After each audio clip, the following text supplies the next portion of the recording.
Bro. Oh, you got a haircut. Today's a big day. That's nice. Not because of the haircut. Why? 3 weeks on semen retention, baby. Let's go. I'm suffering. I don't know how people wait until marriage to do the dirty deed. I don't think I've went 30 days in my life. You're actually doing it. Yeah, I'm literally actually doing it. I don't know how. It's really hard. Did your grow? No, dude. I feel like they kind of got smaller. I'll have the doctor measure them when on day 30. Oh, that's great. Yeah. Yeah. I don't think they make rollers that small.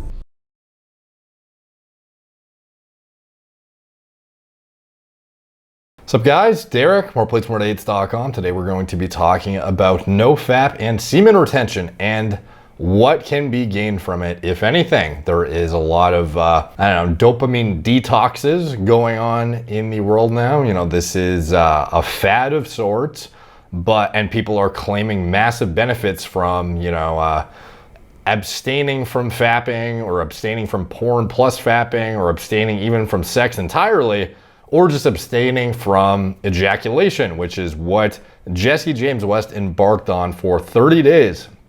I tried 30 days of semen retention, educational experiment, and it's pretty self-explanatory what he does. He does not really disclose in the video if he's like, the goal of it essentially is to reset his, dopaminergic set point. He is somebody who is very goal oriented and somebody who has a shit ton of drive, one of the craziest work ethics I've ever seen from a content creator on YouTube, to be honest. But for him, he claims that his brain is very, I don't know, like a lot of people, frankly, are dictated by their dick at the end of the day to some extent. Now, to what extent that is proportionally, obviously you would like to think you have full control over your, what's that Seinfeld episode where it's like Jerry's playing chess against his dick or something? That clip is like what people don't want to believe is actually happening. You don't want to be losing to your dick in terms of what is making decisions in your life. You want to listen to this head, not this head. Yeah, it was like his brain versus dick. I'm pretty sure was what the clip was. But anyways, Jesse, he evidently, proportionally would like to have more control over things and see what kind of benefits can be had from semen retention from a testosterone boosting aspect, performance aspect, mental clarity, sharpness, vitality, etc. So he goes fucking deep and he, actually does the damn thing. He does not cave. He does not,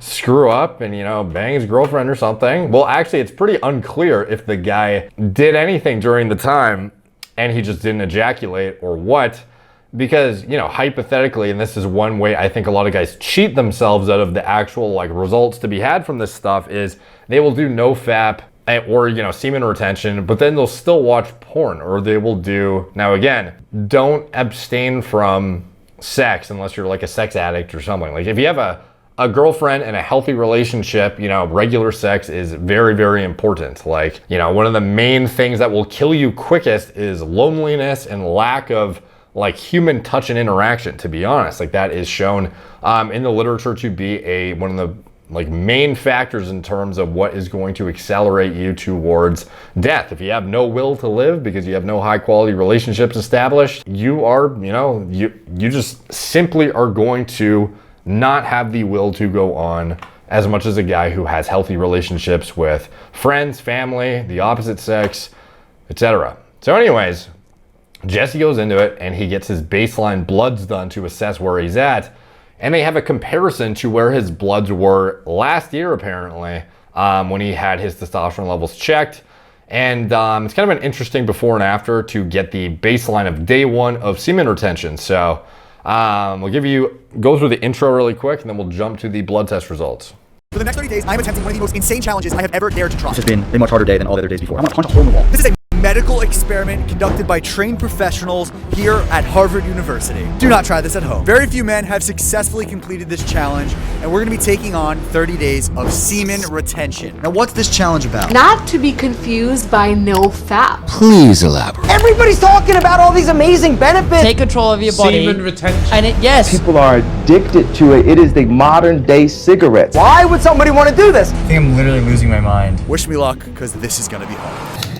So again, not clear if it is are you gonna like, do people count this as a success if they've like edged to porn like every single day but just didn't bust a nut? Like, to me, that is sort of like, I'm not saying he's doing that, by the way, and I'm sure he's not. You know, if you have a high quality relationship with like, you know, an attractive chick, the likelihood that you're going to be, well, actually, to be honest, some people do still binge on porn and it fucks up their relationship quality too. So, you know, there's that, but I'm going to assume that he is like a reasonably, I don't know, like sound willpower guy, and is, you know, the fact that he can even complete this 30-day challenge shows the willpower this guy has to make content that goes viral. Like, it's fucking, he had his 1-year anniversary too while he's doing this challenge, which is fucking baffling, dude, that he would time it for that. Like, imagine just like the viral video, you want it so bad, you're just like, yeah, I'm not even gonna bust a nut on my anniversary, for fuck's sakes.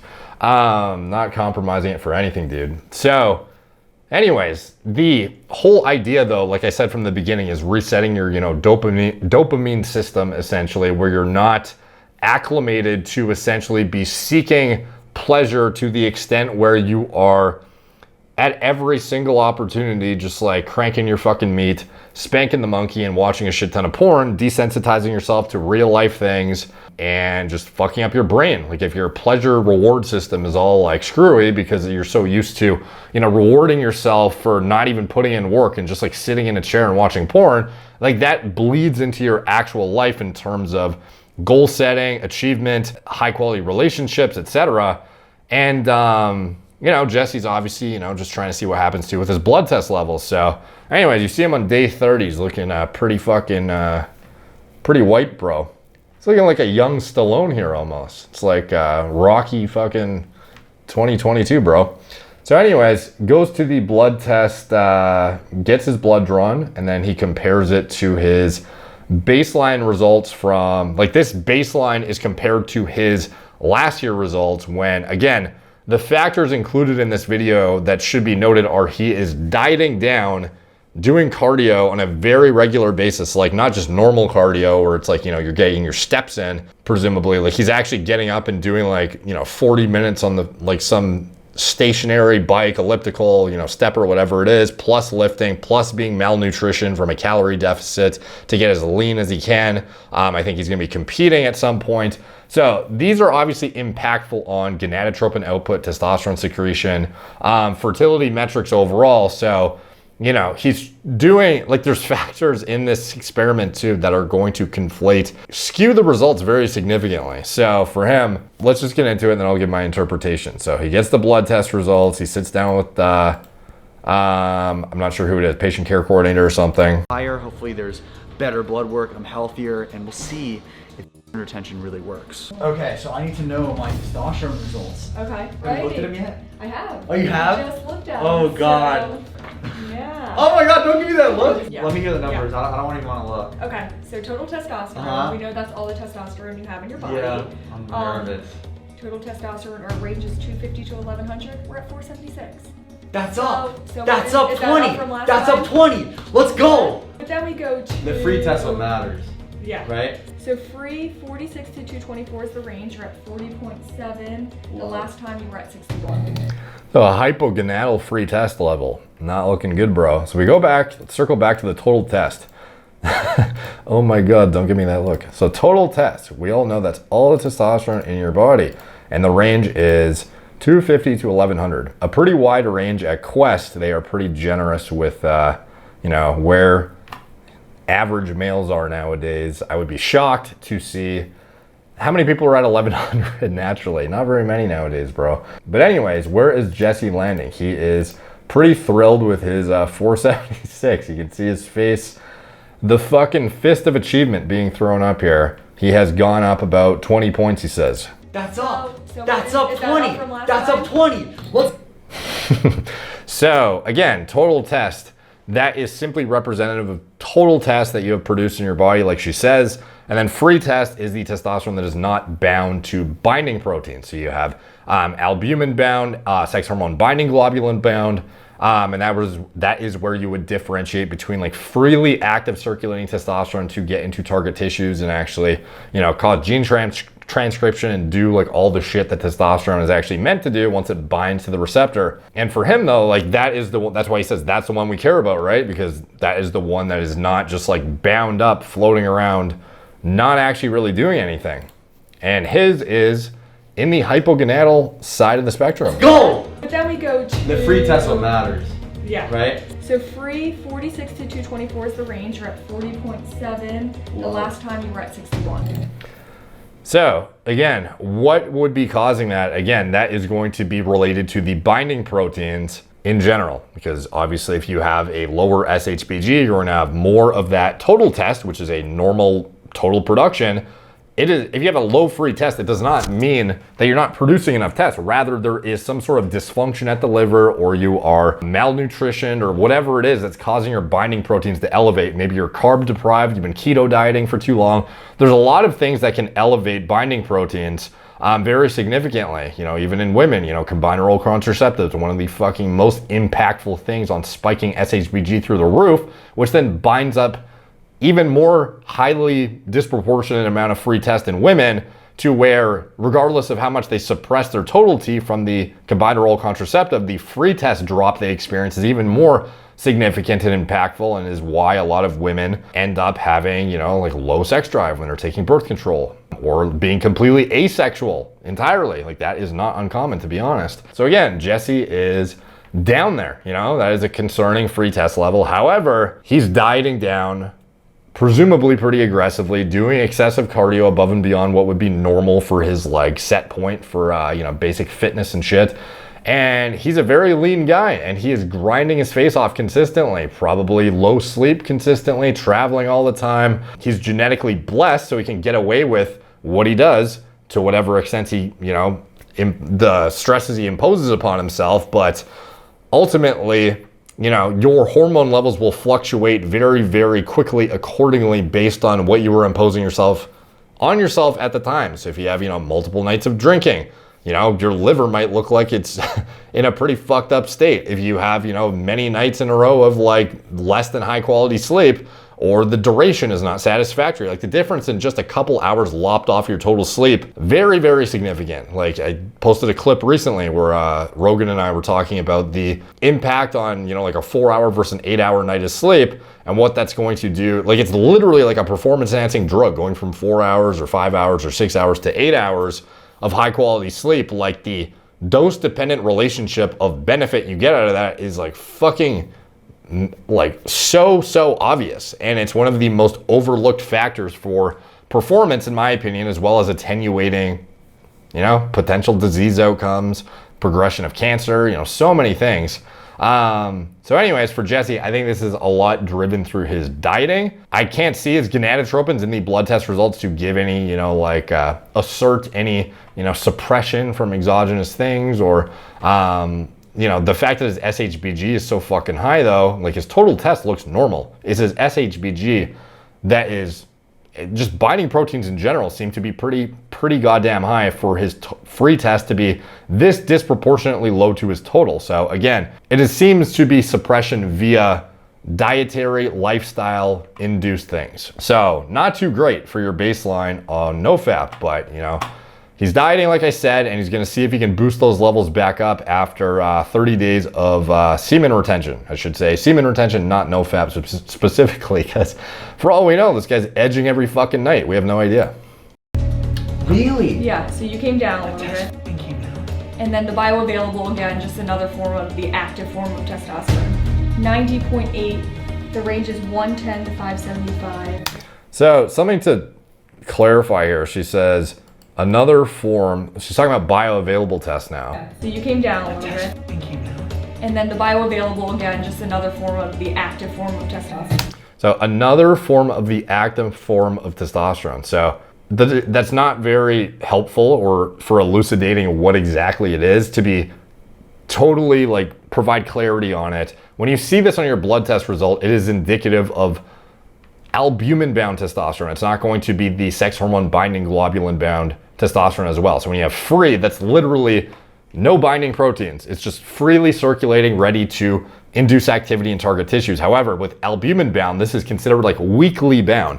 SHBG And DHT, test, estrogen, sex hormones have a very, very, very high affinity for this binding globulin complex, where it is going to stay essentially inert until it is liberated from it and allowed to, exert its activity in target tissues. But with loosely bound testosterone to albumin, this is something that seems to be able to induce some level of effect whereby it can be disassociated very easily and or provide some actual effects in target tissues, despite the fact that it's, bound. So, and again, there's, nuance around that too. Even with SHBG, there's some literature that suggests that SHBG bound testosterone might actually facilitate something directly as well.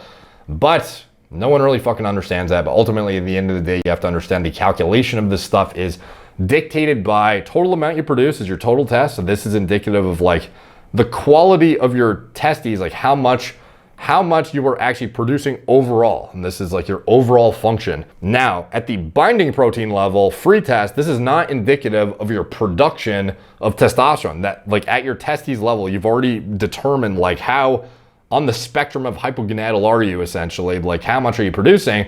But then you have to deal with the binding protein side of the equation, whereby you have bioavailable in the middle, which is loosely bound, and then free being not bound whatsoever. So again, you would have total includes SHBG, every fucking thing. Whereas loosely, bioavailable, just albumin, and then free, literally just freely active to actually bind to AR and induce gene transcription. So for him, things aren't looking too hot, but for his total, he has a, normal set point. It's a bit on the low side, but it is ultimately not, literally hypogonadal. You need to be on fucking TRT level territory. So anyways, he gets into, his effects, and he talks about, his experience. And I'm not going to ruin the video for you, but I'm sure you can imagine how difficult of a task this is, especially when you have a girlfriend who's fucking teasing you and fucking with you all the time. And it's your 1 year anniversary, and you're just sitting there, and you know that you can't do shit, and you are to be honest, regardless if what situation is imposed, making it to even 7 days for a healthy young male is a fucking accomplishment, to be honest. But 30 days of semen retention, this is some willpower on another level, bro. But again, when you're dieting down, is your sex drive going to be as high? He has that going in his favor, if you want to call it that, I guess. So anyways, he gets his test done again later in the video. This is 30 days semen retention, and he gets his test results, and there's some dramatic B-roll here and shit. And ultimately what we see though is a difference for sure, but how impactful was it? This is Erica from LifeMed. How are you? I'm good. All right, so on day 1, your total testosterone was 476. Okay. On day 1, your free testosterone was 40.7. So again, remember, that was literally below the reference range for free test. Okay. With every moment that you work hard, you gain something even better. It was my time to rise and shine. On day 30, your total testosterone is 573, and your free testosterone is 56.8. Let's go, it went up. Let's go, I raised my testosterone naturally.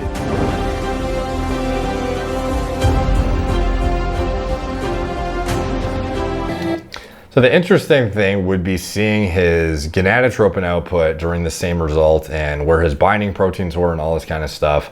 But how much did it impact it? Was it just a random fluctuation? Yeah, it's kind of hard to say without seeing more elaborate diagnostics, maybe seeing more data points. Because again, this could just be even the time of day, dude. I don't know what time you took the test. Was it off by, 2 to 3 hours? Because even the difference between you getting your blood drawn when you wake up versus, later in the afternoon, it can be hundreds of points on your total T. So again, how much do I attribute to the not ejaculating for, total test increases, performance enhancement, et cetera, we can get into it. And I've done videos on this in the past, by the way. Will NoFap spike your test through the roof? The truth. We talk about a guy who logged the opposite of NoFap. This was a fucking intense log on Reddit where he did a FAP every day for a year and logged it. This is me doing my NoFap for 14 days on gear. Way fucking harder. no pun intended. No FAP and excessive penis pump sessions pre-sex. Apparently we did a video on that. Some interesting shit here. So anyways, this is a study I think is worth diving into. Now again, keep in mind, Jesse's free test is still not great. Like he's, stoked on, the jump and whatnot, but like ultimately he was at 58 or something. I forgot what he said, but we're here at like 46 to 224 for free T. He's like, barely scraping by. How much of that is attributed to diet and lifestyle? Could be fairly significant because again, he is dieting down pretty aggressively, and we've seen in videos too that I've done the effect that natural bodybuilding can have on your hormone levels transiently. You can have essentially all endocrine markers crash into fucking nothingness to the point where it looks like, oh my God, you're an old man, but you're essentially starving yourself is what your body is perceiving. If you're doing a bunch of cardio, you're lifting hard, and you're malnourishing yourself intentionally, like what do you expect your body to do? It goes into conservation starvation mode. Like this is not the time to be fertile and have kids. This is the time to like hunker down or hanker down, whatever the fucking word is, and not engage in coitus, bro. Like, so anyway, we have this study here, a research on the relationship between ejaculation and serum testosterone level in men. This is the most insightful breakdown of what actually happens when you refrain from ejaculation, in my opinion. So in this experiment, they had 28 subjects. Half of them were required to abstain for more than 8 days from ejaculation, while the others were required to only not ejaculate until day 8. And then at that point, they would be instructed to bust a fat nut and then assess their test levels again, going from baseline, I just busted, 0 to day 8 again. So it's a pretty interesting way to assess fluctuating testosterone patterns in response to literally ejaculating. So if we go down, we can see the actual data broken down in table format and graphical representations. And we have, starting from day 0 to 8, we can see the testosterone fluctuations in the 28 participants. And thereafter, at day 8, 16 of the candidates then moved on to phase 2 of the study, where 8 of those 16 were instructed to ejaculate and restart their abstinence period from day 1 to 8 and assess what another week of abstinence post-ejaculation would look like on testosterone fluctuations.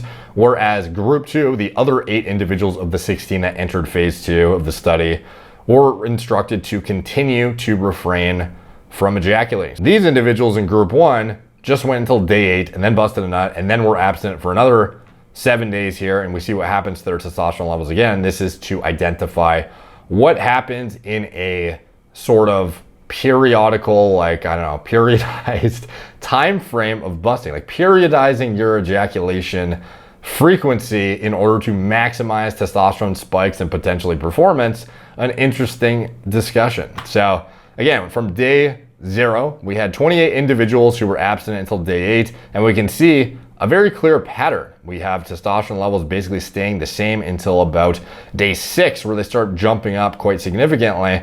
And by day 7, we have a giant spike in testosterone levels, which then falls off a little bit on day 8.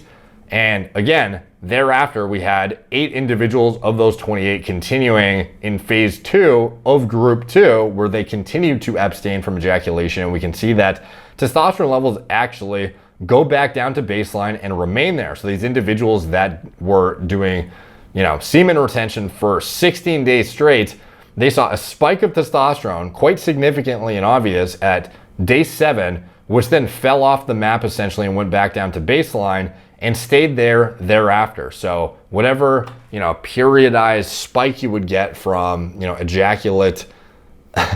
ejaculation, semen retention, you are getting that at day 7 seemingly, and then it basically falls off a cliff and you end up at baseline again thereafter. Whereas for group 1, this is the 8 individuals who segmented off of the initial full study that were instructed to ejaculate at the end of day 8, and then started abstaining from ejaculation again for a full week thereafter. And you can see, interestingly enough, and this kind of reinforces the pattern that seems to be consistent among individuals who are doing semen retention. These individuals ended up seeing the exact same spike in test again a week after refraining from busting. So these individuals, it's pretty clear and pretty interesting what's going on here is there seems to be a kind of periodized format in which your body post ejaculation will spike your test levels. So we can see here in the graph, day 0, and then all of a sudden day 6, things skyrocket, day 7, and then fall back to near baseline by day 9. Essentially, you're back to where you started, and then it sort of just stays there. Like here is group 2. These individuals did not ejaculate one time throughout the duration of the study, and you can see their test levels remained very, very stagnant after that initial peak and kind of tailed off and stayed, pretty much the same. Whereas for group 1, these individuals had a massive spike. So again, this is in phase 2, these individuals. Everyone had this spike in phase 1 because everyone was abstaining for that full week. Everyone had that spike, but then thereafter, the only individuals who got a spike again were those who busted and then waited another 7 days of, abstinence, versus group 2 that busted, only prior to the study, had that giant spike at day 7, but then all the way to day 16 experienced a drop to baseline and no spikes thereafter. So to me, overarchingly, now again, obviously more data would be great, but the pattern is pretty clear in these individuals and should not be ignored in my opinion, and seems to be relatively consistent with what we see in individuals who engage in no-fap for this, experimentation purposes, whatever it is. They see a big, the intolerable sex drive, climbs and climbs until about a week in. And then thereafter, some individuals still have a very, very difficult time abstaining. And, obviously there's, dopamine circuitry and, reward pleasure systems in place that are, trying to get that fucking hit that are associated with you wanting to, your libido as well. It's not just simply your testosterone levels, but the testosterone levels definitely contribute somewhat significantly as well. And that seems to peak at day 7 and then it teeters off thereafter. So overarchingly, if you're trying to get some sort of benefit out of no fap semen retention, is doing what Jesse did a good idea? It seems like you are actually skipping over the benefits entirely. If you go 30 days, you are going to be getting that initial spike at day 7, at which point it would be prudent to actually engage in sexual activity and fully bust. And to be honest, ultimately, you should just be engaging in regular sexual activity. I don't think that, now again, that is with a partner rather than watching porn, fucking up your actual brain circuitry, jerking off consistently. If you are having sex with a partner, then it is, I would say justified to do it more frequently than, once a week. But I mean, if you were trying to use this and leverage this to some sort of performance enhancing advantage or testosterone spiking vector, there is certainly something to be said about at day 7, something significant seems to happen, which then tails off thereafter, and then you never see that spike again unless you bust a nut and restart the cycle. So that is what you can gather from this data. It's at least the most insightful paper that I've seen on the subject, and is seems to align with a lot of people's experience that do semen retention. And I feel like, gotta sneeze. Ah, my fucking neck, bro. So do I think depriving yourself of ejaculating is a good idea or not in order to, detox your dopamine system? I think that if you are achieving ejaculation through pornography exposure and yanking it, then, maybe you do need to go an extended period of time and actually desensitize your brain, or resensitize your brain, I should say, to actual natural stimuli like humans that are in front of your face, not on a computer screen. But if you are simply doing this for the performance enhancement that you could potentially get, or the hormone fluctuation spikes, that is where actually implementing a 7-day phase periodized schedule of ejaculation would be the optimal way to go about it if you were going to try and achieve a benefit out of this whatsoever. So that is my stance overarchingly on it. Let me know what you guys think, your experiences with this. Personally, I think that no-fap is something that can be utilized for discipline, for, potentially feeling like you're achieving something that actually gives you more time to work on other things. But, if you are so distracted because you're not having sex to the point that it's taking away from your work and things of this nature, or your, brain is just consumed by sexual thoughts, ultimately all this shit is supposed to be motivating and helpful to rewire your system to be adequately satisfied by interactions with real humans, and to make you, not be addicted to pornography or, unnatural stimuli and whatnot with fucked up dopamine circuitry that then takes away from your productivity and goal setting and like natural achievements in life. And in addition, like from the hormone side of the spectrum, I don't think too much should be read into it, to be honest. If you have like a PR attempt and you really, really want to dig into the nuance of this shit, maybe doing, no fap for a week beforehand might be prudent, but other than that, there's not a whole lot more to it.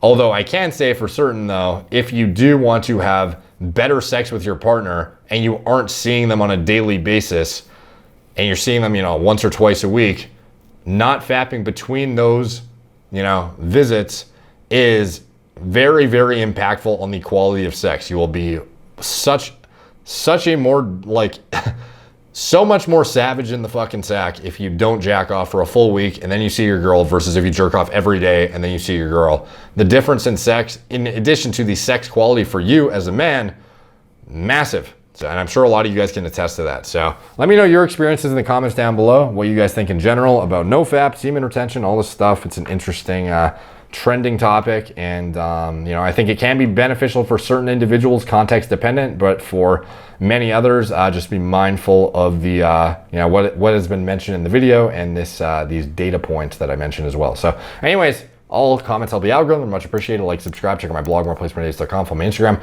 and More Plates More Dates, Facebook, Snapchat, Twitter, TikTok, Apple Podcasts. If you want to support the channel, check out anything I'm associated with in the video description below, including my preventative medicine hormone replacement therapy platform, where you can get your own self-service labs. Just go on the site, add a testosterone test to your cart, and you can check out with that, or you can get a pre-designed panel that was audited by me and approved that has a full spectrum of hormone analysis as well as other biomarkers that are very, very insightful in determining things like cardiovascular health, insulin sensitivity, can even provide clarity on things from a cognitive aspect if you're feeling brain fog all the time. There's so many things that can be elucidated by diving into blood work and having a high quality medical professional interpret it for you. It is definitely worthwhile. Even if you are a young guy and you're not doing this nofap stuff and whatever, having a baseline to assess, so then down the line, if something happens to you or you start experiencing some sort of regression in quality of life, vitality, performance, you can then get blood work and look back on your baseline when everything was dialed in, you were younger and in your peak top shape, and see where things went awry and see what's off and see if ratios are thrown off or things are deficient now or what's going on, and more clearly identify where a shortcoming, deficiency, and balance might be so you can address it accordingly. I cannot overstate the importance of having a baseline panel, regardless if you're natural or enhanced, or if you're doing nofap or semen retention or any of that shit.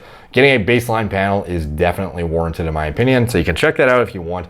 Cost-efficient blood test analysis as well as pre-designed panels I've created myself and have had audited by several medical professionals, doctors, etc., and get actual interpretation of those and targeted recommendations for optimization thereafter if you want from our providers. So anyways, you can check it out. Anything else I'm associated with, it's all down there in the video description. Thank you guys for watching. Talk to you soon.